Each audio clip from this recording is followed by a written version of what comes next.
Alhamdulillahirabbil alamin. Wassalatu wassalamu ala asrofil anbiya wal mursalin wa ala alihi wa sahbihi ajma'in wa man tabi'ahum bi ihsanin ila yaumiddin. Asyhadu an la ilaha illallah wa asyhadu anna Muhammadar Rasulullah. Allahumma shalli wa sallim wa barik ala nabiyil karim Muhammad sallallahu alaihi wasallam.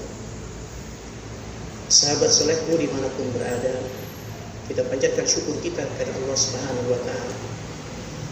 Alhamdulillah, kita telah memasuki bulan suci Ramadan. Bulan yang penuh berkah. Bulan yang penuh dengan karunia dari Allah Subhanahu wa taala. Bulan yang di dalamnya terdapat satu malam yang lebih baik daripada 1000 bulan. Bulan di mana doa-doa kita dijawab oleh Allah Subhanahu wa taala. Oleh karenanya, melalui mimbar ini saya ingin menyampaikan kepada sahabat solehku dimanapun berada, mari kita perbanyak doa kepada Allah Subhanahu wa taala. Terlebih di saat kita mengalami pandemi yang luar biasa. Hari demi hari, minggu demi minggu, bulan demi bulan kita rasakan satu dampak yang luar biasa. Tidak hanya bertambahnya PDP, ODP maupun orang tanpa gejala. Tentu sebagian orang akan melihat perbedaan. Apakah ini musibah? Apakah ini bala? Apakah ini adab dari Allah Subhanahu wa taala? Mari kita melihat dari kacamata syariat, kacamata optimisme, kacamata ilmu, kacamata yang benar. Bahwa ini adalah ujian dari Allah Subhanahu wa taala untuk kita semua. Utamanya adalah orang-orang yang beriman. Bagaimana tidak? Di saat kita bergembira, di saat kita bersukaria, di saat kita bersukacita, Allah Subhanahu wa taala bersamaan dengan itu menurunkan satu musibah yang luar biasa dampaknya, yaitu adanya wabah COVID-19. Akan tetapi Islam telah memberikan solusi yang terbaik untuk itu semua, yaitu dengan memanjatkan doa kepada Allah Subhanahu wa taala sebagai asbab syar'i. Karena di dalam menghadapi pandemi ini ada dua asbab yang harus kita jalani, yaitu sebab klinis atau yang disebut dengan sebab kauni dan sebab syar'i. Sebab klinis tentunya kita harus mengikuti protokol yang telah diberikan oleh Kementerian Kesehatan. Dan asbab daripada syar'i tentunya kita harus mengikuti fatwa ulama.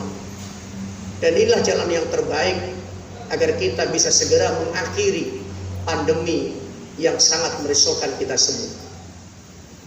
Saudara soleh yang dirahmati Allah Subhanahu wa taala dimanapun berada, Nabi kita Muhammad sallallahu alaihi wasallam mengajarkan kepada kita, dan ini dinukil di dalam kitab Ad-Da' wa Dawa yang ditulis oleh Imam Al-Muhaqqiq Al-Allamah Ibnu Qayyim Al-Jauziyah. Di dalam kitab ini beliau menuliskan ada satu doa yang luar biasa, yang mana kalau doa ini kita panjatkan akan dapat meringankan beban, mengangkat keluhan-keluhan, dan menambah syukur kita kepada Allah Subhanahu wa taala. Banyak doa ini dibaca pada saat para imam membacanya ketika qunut, baik di dalam salat tarawih sebelum witir atau di saat-saat yang lain. Doa itu berbunyi, Allahumma inni a'udzubika min jahdil bala wa darakis syaqa wa su'il qada wa syamatatil a'da. Kalau kita rinci, kita pahami isi daripada doa ini, sangat tepat untuk kita baca di saat-saat ini. Di sini Nabi Shallallahu Alaihi Wasallam mengajarkan kepada kita Allahumma. Ini menunjukkan bahwa kita hanya bergantung kepada Allah Subhanahu Wa Taala. Allah yang menggenggam hidup dan mati kita. Allah yang menguasai dunia ini. Allah yang maha segala-galanya. Allahumma ya Allah, menunjukkan keadilan kita di hadapan Allah Subhanahu wa taala. Dan kita membutuhkan Allah Subhanahu wa taala.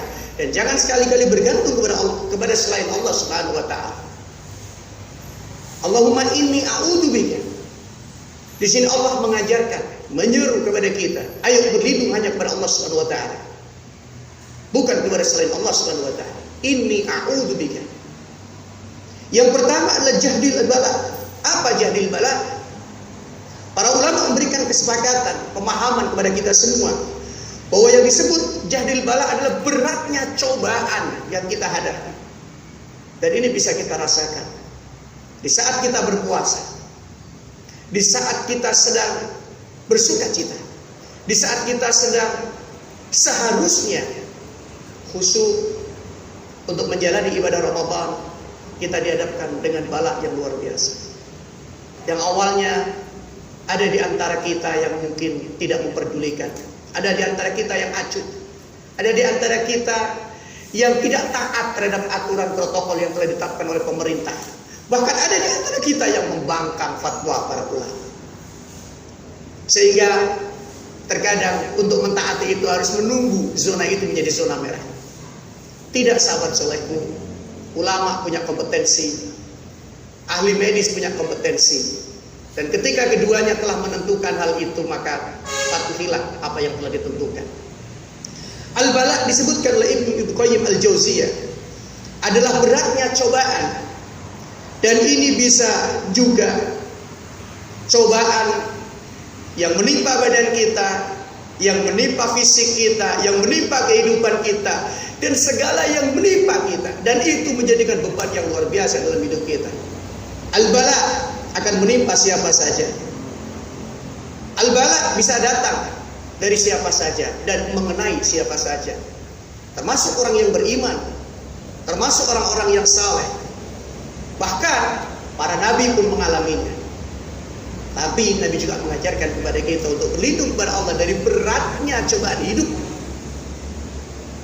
Karenanya hidup adalah tempat cobaan bagi kita. Yang kedua, Nabi SAW mengajarkan kepada kita untuk memohon perlindungan kepada Allah Subhanahu wa taala dari darkis syaqa. Apa itu darkis syaqa? Bertemunya dengan kebinasaan. Di mana kita masih berharap pada Allah Subhanahu wa taala untuk bisa hidup jauh lebih panjang, untuk bisa beribadah jauh lebih khusyuk, jauh lebih baik, terus meningkatkan prestasi ibadah kita, meningkatkan kualitas hidup kita. Tapi ketika kita ternyata harus berhadapan dengan yang namanya asyaqa, yaitu beratnya ujian, kita harus berlindung kepada Allah Subhanahu wa taala.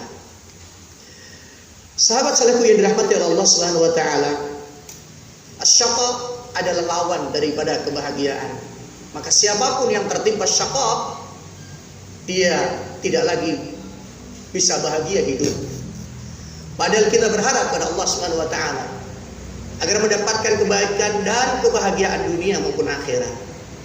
Akan tetapi sekali lagi bahwa Allah Subhanahu wa taala, Nabi sallallahu alaihi wasallam mengajarkan kepada kita untuk berlindung kepada Allah dari darkis syaqa. Kenapa? Karena banyak di antara umat manusia ketika diuji oleh Allah dengan darkis syaqa, mereka tidak kuat. Bahkan di saat pandemi ini sudah mewabah kemana-mana, masih kita dengar berita bagaimana mereka melakukan tolak bala dengan membeli azimat, membeli raja-raja, dipasang di tubuh mereka. Yang ini adalah diharamkan oleh Allah Subhanahu wa taala.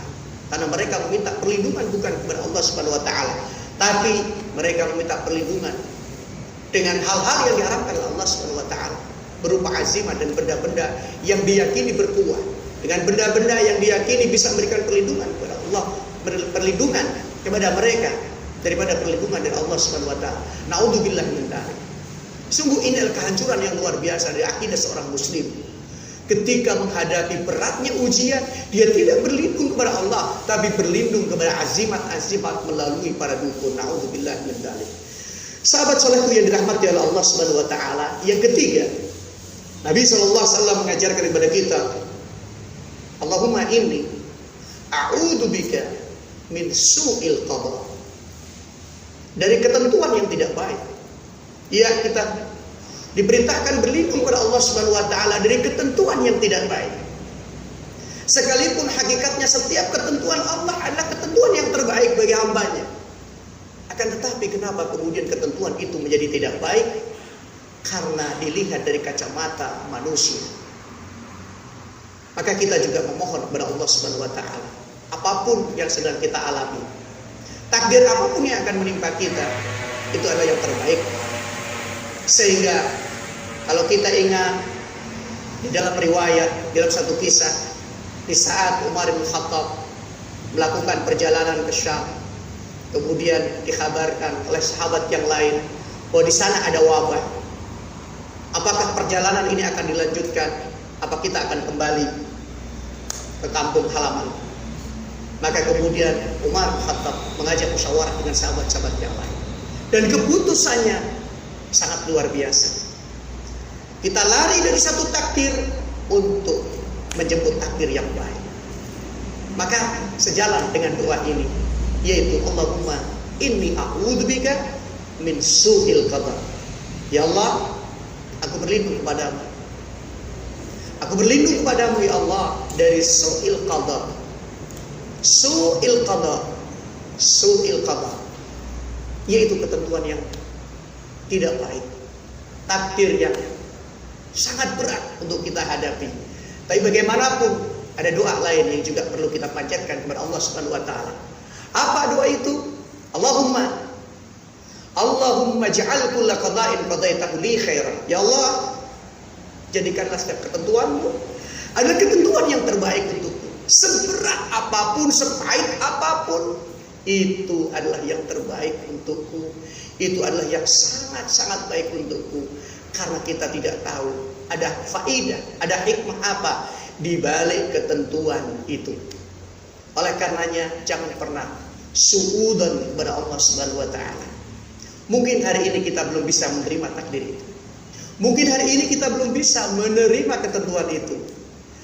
Tapi suatu saat nanti kita akan bisa mengambil hikmah. Oh, ternyata apa yang menjadi ketentuan Allah adalah yang terbaik untukku. Apa yang menjadi ketentuan Allah adalah yang terindah dalam sejarah kehidupanku. Apa yang menjadi ketentuan Allah adalah yang terbaik bagi kehidupan dunia dan akhiratku. Dan yang keempat adalah perlindungan kepada Allah Subhanahu wa taala dari syamatatil a'da. Syamatatil a'da yaitu gembiranya musuh-musuh terhadap apa yang kita alami, terhadap wabah yang kita alami. Mudah-mudahan kita semua terlindung dari 4 hal yang disebutkan dalam hadis Nabi sallallahu alaihi wasallam. Allahumma inna na'udzubika min jahdil bala wa darakis syaqa wa su'il qada wa syamatatil a'da. Ya Allah, lindungi kami semua.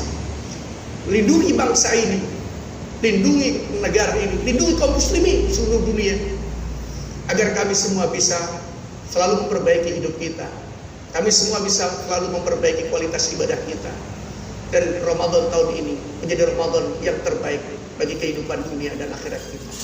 Akhiru da'wana Innallaha wa malaikatahu yusalluna ala